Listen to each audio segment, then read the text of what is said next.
سورہ آل عمران اور سورۃ الجمعہ میں اور اس کے علاوہ بھی کئی ایک مقامات پر اللہ تعالیٰ نے مومنوں پر، مسلمانوں پر، امیین پر یہ احسان جتایا ہے کہ اس نے ان میں ایک عظیم رسول بھیجا جو جناب محمد مصطفیٰ صلی اللہ علیہ وآلہ وسلم ہے، اور وہ رسول صلی اللہ علیہ وآلہ وسلم ان کو اللہ کی کتاب میں پڑھ کر سناتے اور ان کو پاک کرتے، حکمت کی تعلیم دیتے تھے۔ قرآن کریم سورہ آل عمران میں اللہ تعالیٰ فرماتے ہیں لَقَدْ مَنَّ اللَّهُ عَلَى الْمُؤْمِنِينَ إِذْ بَعَثَ فِيهِمْ رَسُولًا مِّنْ أَنفُسِهِمْ يَتْلُو عَلَيْهِمْ آيَاتِهِ وَيُزَكِّيهِمْ وَيُعَلِّمُهُمُ الْكِتَابَ وَالْحِكْمَةَ وَإِنْ كَانُوا مِنْ قَبْلُ لَفِي ضَلَالٍ مُّبِينٍ۔ محترم ناظرین، اس مضمون پر غور کرنے کی ضرورت ہے کہ کس طرح ہمارے اوپر یہ اللہ تعالیٰ کا عظیم احسان ہے کہ اس نے ہمیں جناب محمد مصطفیٰ صلی اللہ علیہ وآلہ وسلم کی امت میں پیدا کیا، جو امیین ہے۔ یہود جو تھے، اہل کتاب، اپنے آپ کو اہل علم سمجھتے تھے، بلکہ مشرکین مکہ نے یہود سے پوچھ کر پیارے نبی کریم صلی اللہ علیہ وآلہ وسلم سے سوالات بھی کیے، اور یہود کی جو علمیت تھی اس کے مشرکین مکہ بھی معترف تھے، دوسرے لوگ بھی اس کے معترف تھے، اور اہل کتاب جو تھے وہ احساس برتری میں، سپیریورٹی کمپلیکس میں مبتلا تھے۔ اب اس کے برعکس جب جناب محمد مصطفیٰ صلی اللہ علیہ وسلم کی بعثت ہوئی، غور فرمائیں، موسیٰ علیہ السلام اور عیسیٰ علیہ السلام تو ایک محدود علاقے کے لیے رسول تھے نا دونوں، جبکہ پیارے نبی کریم صلی اللہ علیہ وسلم کے بارے میں اللہ تعالیٰ فرماتے ہیں وَمَا أَرْسَلْنَاكَ إِلَّا كَافَّةً لِلنَّاسِ بَشِيرًا وَنَذِيرًا وَمَا أَرْسَلْنَاكَ إِلَّا رَحْمَةً لِلْعَالَمِينَ قُلْ يَا أَيُّهَا النَّاسُ إِنِّي رَسُولُ اللَّهِ إِلَيْكُمْ جَمِيعًا۔ اے نبی کہہ دو کہ اے لوگو، میں تم سب کی طرف اللہ کا رسول ہوں، اور اللہ فرماتے ہیں نبی ہم نے آپ کو تمام جہانوں کے لیے رحمت بنا کر بھیجا ہے۔ تو اس طرح پیارے نبی کریم صلی اللہ علیہ وسلم ساری کائنات، ساری خلائق، ساری انسانیت، جن و انس کے رسول ہیں،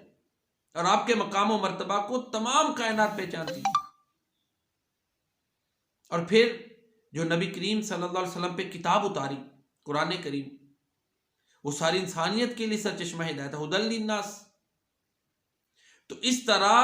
یہود کا جو احساس برتری تھا اس کو ختم کیا گیا کہ کہیں وہ یہ نہ کہیں یہ جو امیین جو ہے، یہ ان پڑھ جو امت ہے، ان کے پاس اپنا کیا ہے، تعلیم تو ہم سے لیتے ہیں۔ یہ سارا کچھ ختم کیا، نبی ساری کائنات کا نبی بنا کے بھیجا، اور جو کتاب اتاری وہ ساری کائنات کے لیے سرچشمہ ہدایت تھی۔ تو اس طرح یہ عظیم احسان ہے کہ اللہ تعالیٰ نے مسلمانوں کو ان سے بے نیاز کیا، بلکہ جب پیارے نبی کریم صلی اللہ علیہ وسلم مدینہ منورہ میں گئے، میثاق مدینہ ہوا، تو اللہ کے نبی صلی اللہ علیہ وسلم فیصل ٹھہرتے تھے، ٹھہرائے گئے، آپ متعین ہوئے، فیصل متعین ہوئے کہ کسی بھی معاملے میں جب اختلاف ہوگا تو مقدمہ پیارے نبی کریم صلی اللہ علیہ وسلم کے پاس آئے گا، جو یہ اللہ تعالیٰ نے برتری عطا کر دی۔ تو یہ جو ایک ان کے ذہن میں، اہل کتاب کے ذہن میں احتیاج تھا کہ جو بھی اصلاحی کام ہوگا وہ ہماری وساطت سے ہوگا، جو بھی انسانیت کی خدمت ہوگی وہ ہماری وساطت سے ہوگی، جو بھی علمی کام ہوگا اس دنیا میں وہ ہمارے ذریعے سے ہوگا، اس کو ختم کر کے رکھ دیا۔ اس کے باوجود بھی انہوں نے پروپیگنڈا کیا، معاذ اللہ کہ ان کے نبی نے ہمارے ایک عالم فلاں فلاں سے سیکھا، یہ پروپیگنڈا اس کے باوجود بھی کیا۔ تو اللہ تعالیٰ قرآن کریم میں فرماتے ہیں وَالَّذِي بَعَثَ فِي الْأُمِّيِّينَ رَسُولًا مِّنْهُمْ يَتْلُو عَلَيْهِمْ آيَاتِهِ۔ سورہ آل عمران میں فرماتے ہیں لَقَدْ مَنَّ اللَّهُ عَلَى الْمُؤْمِنِينَ إِذْ بَعَثَ فِيهِمْ رَسُولًا مِّنْ أَنفُسِهِمْ يَتْلُو عَلَيْهِمْ آيَاتِهِ وَيُزَكِّيهِمْ وَيُعَلِّمُهُمُ الْكِتَابَ وَالْحِكْمَةَ۔ تو اس لحاظ سے بھی اس امت پر اللہ تعالیٰ کا احسان عظیم ہے کہ اس نے اس امت کو کسی کا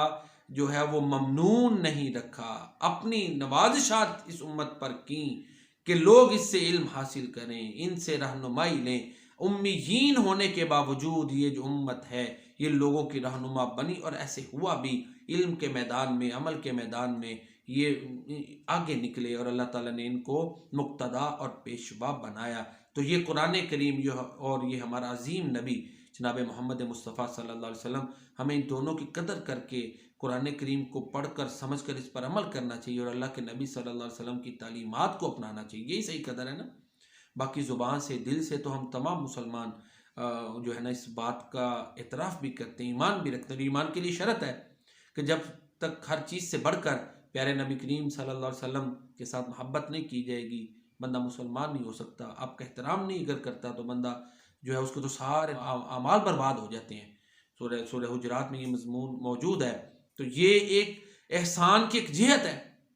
جس کے اشارے اللہ تعالیٰ نے قرآن کریم میں کیے کہ ان امیوں پر، اس امت پر یہ عظیم احسان ہے کہ اللہ نے ان میں ایک نبی بھیجا، اس پر کتاب اتاری، اور یہ دوسروں سے بے نیاز ہو گئے. دوسروں سے اللہ نے ان کا جو احتیاج تھا وہ ختم کر دیا، اپنی جناب کا ان کو محتاج رکھا. اب دوسری خلائق ان سے آ کے رہنمائی لیتی ہیں. اللہ تعالیٰ ہمیں قرآن کریم اور سنت رسول کریم صلی اللہ علیہ وسلم کو پڑھنے، سمجھنے، ان پر عمل کرنے کی توفیق عطا فرمائے، اور ان کی اشاعت میں ہمیں اللہ تعالیٰ اپنی وسعت کے مطابق حصہ ڈالنے کی توفیق عطا فرمائے. آمین یا رب العالمین. السلام علیکم ورحمۃ اللہ.